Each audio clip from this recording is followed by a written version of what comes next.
Assalamualaikum warahmatullahi wabarakatuh. Bismillahirrahmanirrahim. Alhamdulillahilladzi anzalal Qur'an.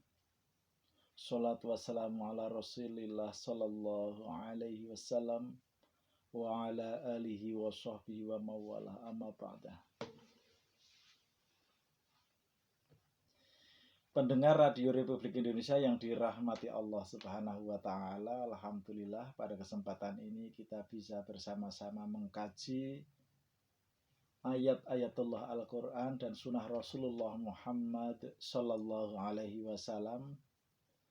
Semoga kita semua dalam bimbingan Allah, dalam rahmat Allah, dalam hidayah Allah Subhanahu wa taala.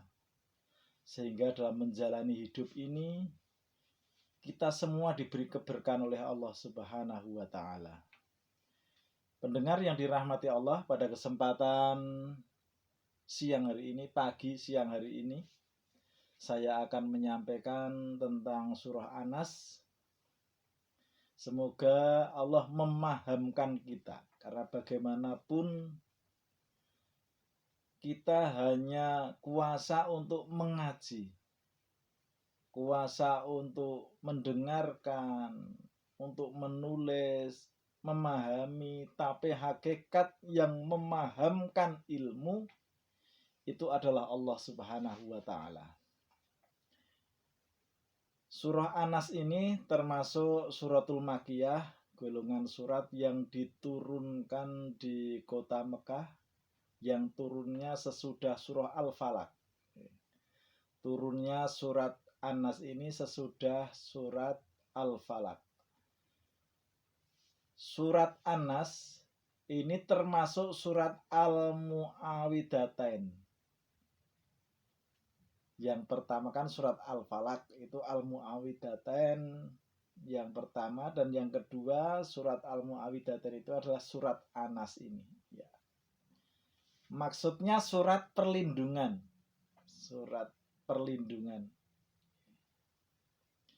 Rasulullah Shallallahu Alaihi Wasallam pernah bersabda demikian, yang artinya Allah menurunkan kepadaku ayat-ayat yang tidak ada bandingannya. Qul a'udzu birabbin nas dan qul a'udzu birabbil falaq. Hadis riwayat Muslim dan At-Tirmidzi. Nah, kita sebagai seorang muslim harus meyakini tentang surat An-Nas ini sebagai perlindungan kita yang diberikan Allah agar kita semua dihindarkan dari bencana-bencana, baik itu datangnya dari syaitan maupun datangnya dari dalam diri kita sendiri. Kita baca perlahan-lahan dan artinya serta nanti kita tafsir, semoga Allah memahamkan kita. A'udzubillahi minasyaitonirrajim. Bismillahirrahmanirrahim. Qul a'udzu birabbin nas. Katakanlah aku berlindung kepada Tuhan pemelihara manusia. Jadi ketika kita membaca surah An-Nas ini, kita harus yakin betul bahwa yang memerintahkan kita untuk meminta perlindungan itu Allah. Jadi yang memerintahkan kita untuk meminta perlindungan itu adalah Allah Subhanahu wa taala, Tuhannya manusia. Tuhan yang memelihara manusia. Malikin nas, rajanya manusia, yang memiliki manusia. Nah, ini jadi ya, Malikin nas itu kan, Malik itu kan raja, tapi raja yang memiliki manusia.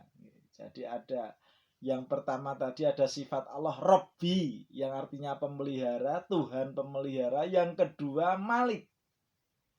Ini raja, pemiliknya. Malikin nas, pemiliknya manusia. Ilahin nas. Nah, kali ini sesembahannya manusia, ini juga sifat Allah. Jadi ada 3 sifat Allah disebutkan di sini. Yang pertama adalah Rabbi, pemelihara, Malik, raja, Dan yang ketiga adalah ilah, sesembahan. Jadi Rabbina sifat Allah pemelihara manusia.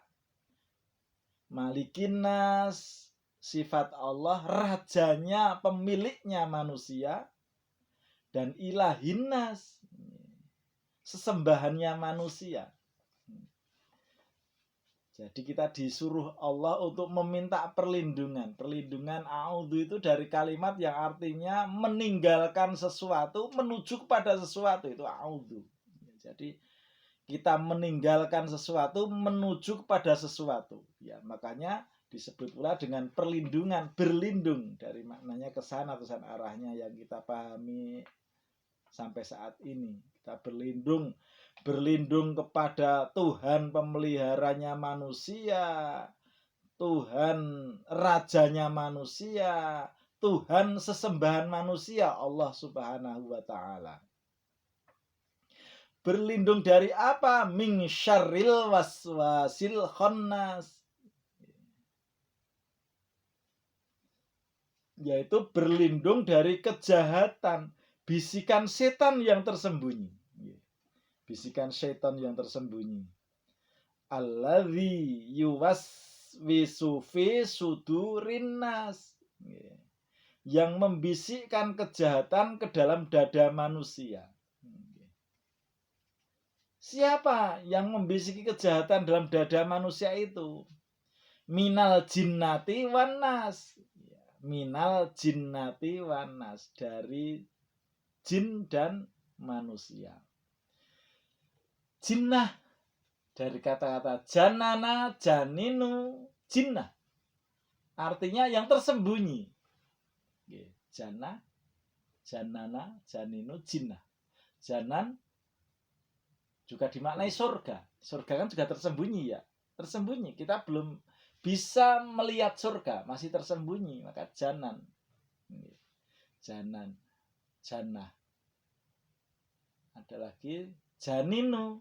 Janinu, janin. Kita juga paham kan janin yang tersembunyi di dalam perut ibu.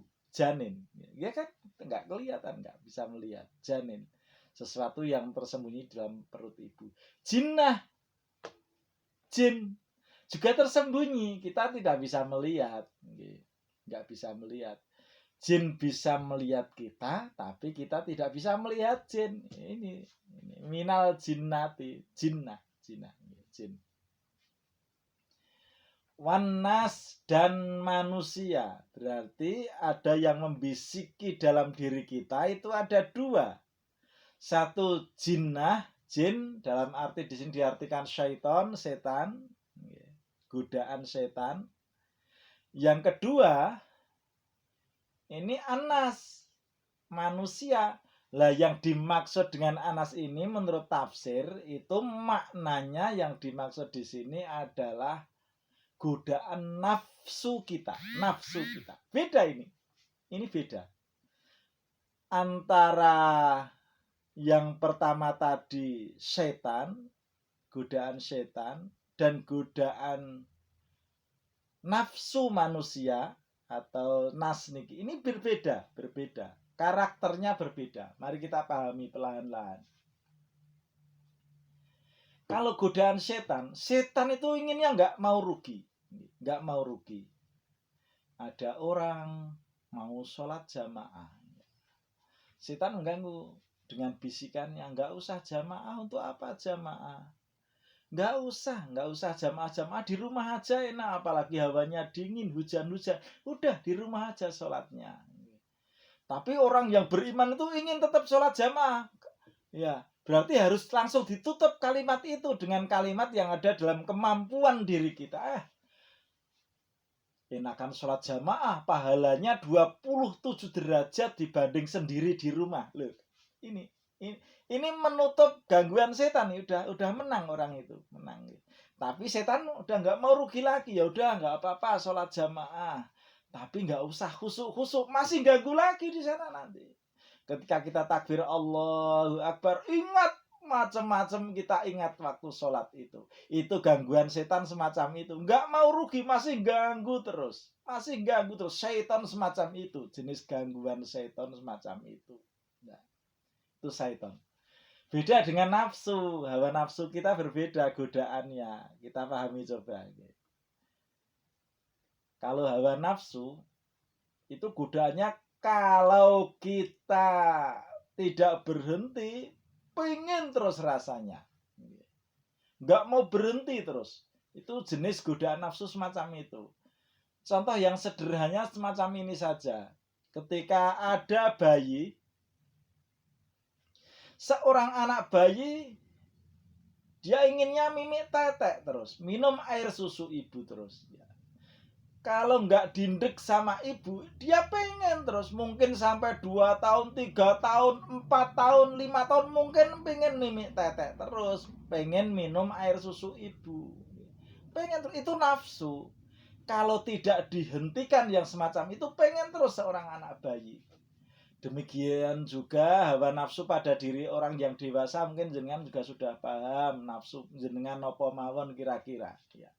Inginnya apa, keinginannya apa, itu kalau tidak dihentikan rasanya pengen terus. Itu jenis nafsu semacam itu godaannya ini anak semacam ini. Jadi ada minal jinnati wanas, ada godaan jin syaiton, juga ada godaan manusia dalam arti nafsu. Semua ada dalam diri kita. Semua dalam diri kita itu. Di dalam kita. Ini dalam diri kita. Jadi jenis yang dimaksud dalam surat Anas itu godaannya ada di dalam diri kita.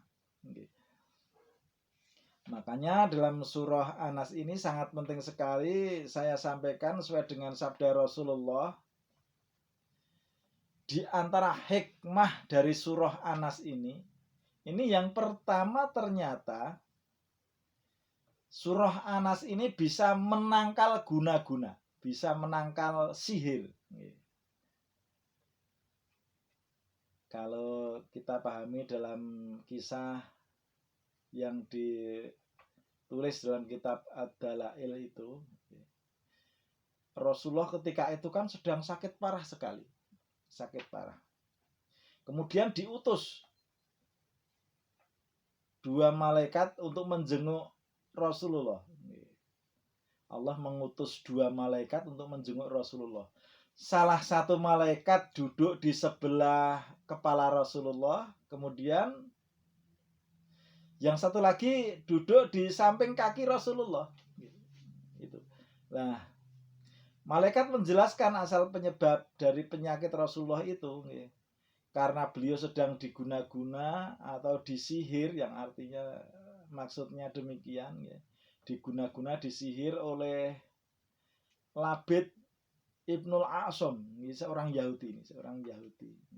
Malaikat memberitahu tentang guna-guna itu disimpan di mana. Ternyata disimpan di kotak yang diletakkan pada sebuah sumur yang sangat keruh sekali airnya.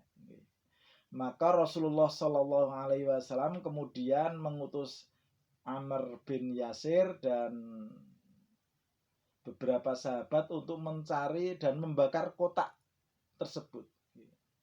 Dicari kemudian dibakar. Kemudian turunlah surah Anas dan Al-Falaq ini. Saat Rasulullah membaca satu ayat dari surat ini, ternyata guna-guna itu bisa terurai. Karena yang memerintahkan Allah sendiri. Qul a'udzu birabbin nas. Seolah-olah dawi Rasulullah. Muhammad katakan a'udzu birabbin nas. Minta perlindungan dari Tuhan yang memelihara manusia. Karena kita itu yang memelihara Allah, yang memiliki kita Allah, sesembahan kita. Makanya kita nggak usah khawatir. Allah akan melindungi kita. Syaratnya kita harus minta perlindungan pada Allah ini. Karena Allah yang memelihara kita, Allah yang memiliki kita. Kalau kita diganggu oleh makhluk Allah yang lain, maka Allah yang akan melindungi kita. Allah nggak terima kalau kita diganggu oleh makhluk lain. Maka Allah yang akan melindungi kita. Nah ini salah satunya surat An-Nas ini. Surat An-Nas. Nanti tambah surat Al-Falaq juga. Kita baca surat Al-Falaq. Karena termasuk Al-Mu'awwidatain. 2 ayat perlindungan ini ya surat An-Nas sama surat Al-Falaq. Nah ini dua-duanya termasuk Al-Mu'awwidatain. Surat-surat perlindungan dari godaan jin, syaitan semacam itu. Lalu yang kedua, dari fadilah yang bisa kita ambil dari surah An-Nas ini, bisa melindungi diri dari godaan syaitan, dari jin, dari manusia. Nah ini terutama dari guna-guna tersebut. Jadi ketika kita membaca surat An-Nas, ini dapat dijauhkan dari godaan setan, dari godaan jin, dari godaan manusia. Seperti dijelaskan dalam sebuah hadis, telah diturunkan kepadaku ayat-ayat yang tidak semisal dengannya, yaitu Al-Mu'awwidatain, surat An-Nas dan surat Al-Falaq. Hadis riwayat Muslim, At-Tirmidzi dan Nasa'i.